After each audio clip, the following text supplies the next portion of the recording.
Yeah, so what we've been covering so far is yieldedness, and it being the qualification for working for God. And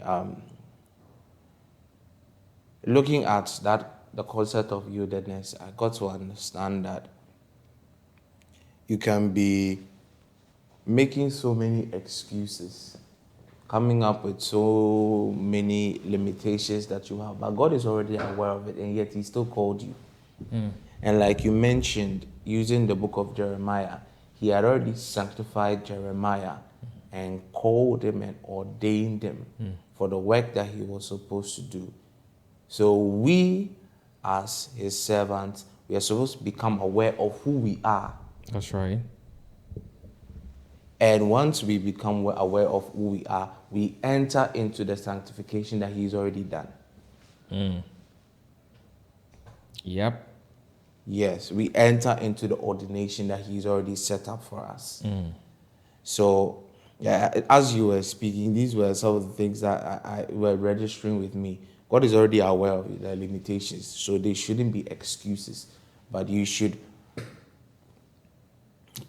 you should focus on Him and His strength, His ability to help you, His ability to, though you have limitations, His ability to ensure that His grace will be sufficient for you.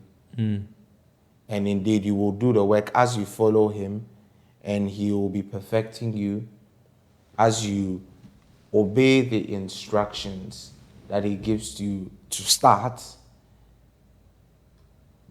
He will continually perfect you. Yes. So that's what I got to understand. Great thoughts. So, your original question, which led us into this, was what was the discussion about? How to know when to start. Yes, readiness. So, really, I found that revelation in Philippians 2:12 to 16 to be very helpful to communicate how it works, that we can be ready simply by yielding to the Spirit's work. And the Spirit will tell us abilities and gifts that are in us that we do not know of. Like He did with Jeremiah, He's telling him, I sanctified and ordained you as a prophet. It's in you. It's in you. But the moment when He says it to you, there is an awakening first. You wake up to it, to realize that God needs me in this capacity. In Jeremiah, He needed a prophet. In you, He may need a shepherd. Yes. And He may need also a businessman. Yes. In someone else, he may need an inventor. He may need a nurse. He may need a doctor. He may need an engineer. He may need an artist. He may need a musician, a dancer. So whatever He calls you to, or He's calling you. See, to call somebody is to mention their name. Yes. And is to pronounce upon them how you see them, their identity. So when God is saying to him, a prophet, when God looks at Jeremiah, He sees a prophet. So if God Almighty sees you and calls you, that's what it means. That's the power behind the call of God. Everything you were or have been or you think you are, his pronouncement is a decree. He says, I have called you as. He who calls things that be not as though they. Yeah, so that is the power. That is the word of his power, Hebrews chapter 1. The word of his power. What he says is as is. So that is the same power he gave me to unlock destinies. Yes. I've shared this before. That's the gift he gave to Adam. If you ever wonder what kind of gift did God give to Adam, it was basically the gift of seeing and knowing things to be as they are. So when the Bible says, and whatsoever name he called the creature, the animal, that was its name thereof. In other words, from that point forward, and that was also its name before that point. That's what that means. And so it confers upon the creature that which was already and activates in them now for them to have. You see, awareness and identity is very powerful. There was another minister that recently, in fact, two ministers within the same week, both of them had gifts within them they didn't know they had. Okay. And were looking at themselves like they were not capable or equipped. And my work was simply to awaken them both to the gifts that were in them through the office of the prophet who unlocks destinies. That I saw it and I said, you already have this. And I said, let me show you how to use it. And it started working. Okay. And so, though the person in the past probably has caught visions and whatnot, I was demonstrating the gift at will, so to say, like how to stir up the gift at will. Not that maybe because you are praying on and you got your vision, no, but how to use the gift at will. His was the seeing eye, and it just began to operate. That's power. That's power. So that power was already in him, but dormant, because he didn't have the awareness, identity.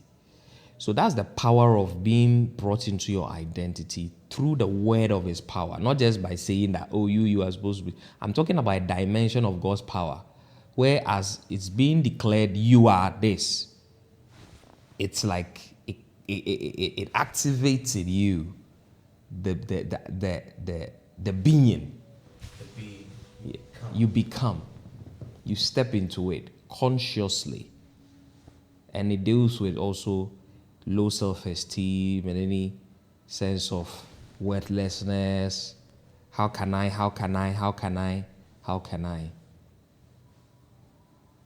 So when God is saying to Isaiah, whom shall we send? The moment he answers, he has answered sort of like a conscription. He has answered to a conscription. And so it's not just words being spoken, it's power. Whom shall I send? Here I am, send me, Lord. Then he says, now go and say these words. It's not just words. If it's just words, they won't come to pass. It's spirit. It's life. It's God's power. So when God is telling you start, it's not just words. Yes, absolutely. And you need to prove that power is there. So if you're having a challenge, no problem. Reach out to us. Reach out, contact us. Reach out and contact us. can go to ttwmove.com or you can go to polison.com. Reach out. You're having challenges with dealing with the identity aspects, knowing who God says you are, with clarity. Yeah.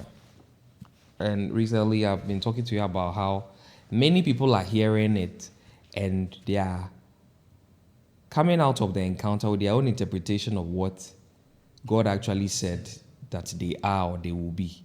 Yes. And then they are doing things that God didn't send them to do. And they don't even realize that it's very cataclysmic, like it's disaster waiting to happen. Because, for example, there's a difference between a revivalist and an evangelist. The function, the kind of prayers that have to be prayed. The evangelist is supposed to be focused on praying for harvest, while the revivalist will focus on praying for awakening and revival. You can't revive something that never had life. So when you're talking about evangelistic, you're talking about people who are dead. They never had life. There's nothing to revive. You're not going to revive something. You are going to give life. New life. Yeah, but those who have had life before but are falling asleep, they need awakening. A quickening. So it may seem like just words, but they are not just words. You can't just substitute as you want. When God was speaking, excuse me to say, we should consider him to be intelligent enough to know what he means when he talks. So if you have a dream and God is talking to you and he tells you, this is who you are, and this is what you will do, don't be too intelligent and start to sort of substitute what God has said during the encounter with what you think he said. He meant what he said. He could have chosen to use the word you think he used, but he didn't use that word. He used the word he used, period. Very important. Extremely important. And so these are some of the roadblocks that prevents the minister, the laborer from growing in his calling, because he's presumptuous. She is presumptuous. And when you try to run a race that wasn't given to you, you will not find a grace for the race. You did mention that when you, your level of obedience to God's instruction will equate to the provision that is given. So if the person is doing the work with his own idea of what God has said, definitely the level of provision that is going to come to him is not going to be what God has intended for him to have. Exactly. And I'll recommend for those who want to really understand this concept, they can read a book from Kenneth Hagin, Purposes, Plans, and Pursuits. And if you're not able to get that book, the simple explanation, I mention him because Jesus appeared to him and gave him a revelation on this. Okay, and this revelation was so important because he had been a pastor for 14 years before he would have this encounter. And when he had the encounter, Jesus was saying to him, well, you are now going to be entering into the first phase of your ministry. It's like, what? I've been doing ministry for 14 years. You know, all those people who are always like, I've done ministry for 30 years. That's not what it is. Oh, the guy did 14 years before he would find out that, he was pastoring, he was doing this, he was doing that. This guy believed in healing, was praying for, but this guy was now going to enter into his first phase of ministry. As I'm here right now, by the grace of God, it was in, I think 2022, that I entered into the second phase of my ministry. So it's not about how long you think you've done ministry. It's about the master promoting you It's about the master accounting you as faithful. It's not about any human marking scheme. Forget that. No. He gives the race. He gives the grace. He tells you the instruction. So if you don't do it and you boast in how many years you think you've done ministry and all, you are kidding. You are joking. Listen, the race of God is different from the race of men. It's very different. And Jesus said, you are now entering the first phase of your ministry. It was, so imagine the awakening, how it hits it, like, after all this, so from that point forward, this man became very intentional to seek God before committing himself to do something for God. He's learned his lesson. It is he who works in you both to will and to do his good pleasure. So if you didn't let him work in you in the area of his will be done, you didn't seek, and you presumed it was something, but you didn't clarify it, you may run for many years. So this is why on the earth, you see, that's why Jesus still hasn't come, because there is so much work undone, but there are so many apparent laborers. Wow, yes. Yeah. Apparent. Long time ago, I said this thing that serving in church does not imply you are fulfilling God's will for your life.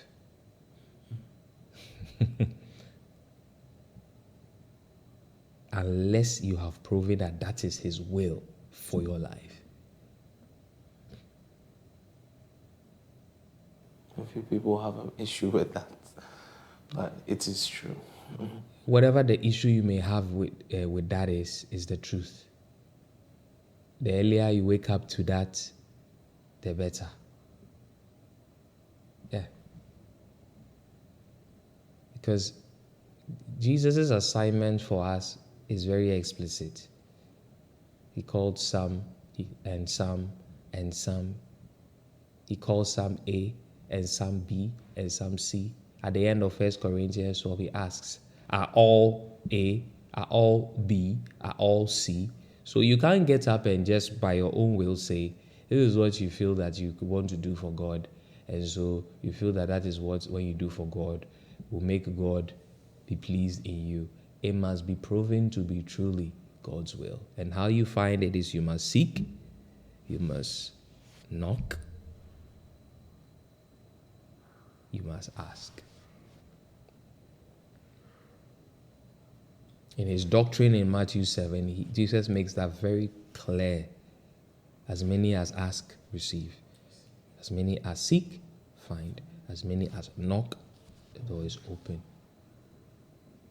You can know God's will expressly and explicitly for your life, but you have to ask him, you have to seek it out, you have to knock. Keep knocking until the door is open. It is in that the issues that have to do with your provision are sorted out and put to rest, because it's a job description, and I spoke about this in, I think it was in 2503 MWFG episode 3 this year, that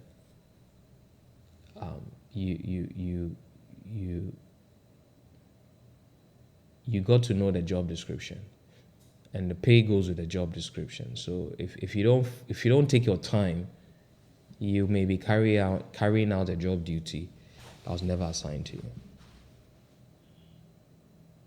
And this is a strong point of awakening to every believer who thinks that you can do something for God, and it is by your will you decide on what you do for God. It's juvenile to behave that way, very juvenile, and it will be allowed. But at a certain point, when certain things are not working out in your life, that's when you're supposed to start seeking and asking questions. Because when you're a child, you do the things that children do. But when God expects you to grow up, the marking scheme changes. And at that point, that's a sign to you that you need to sit up and seek God.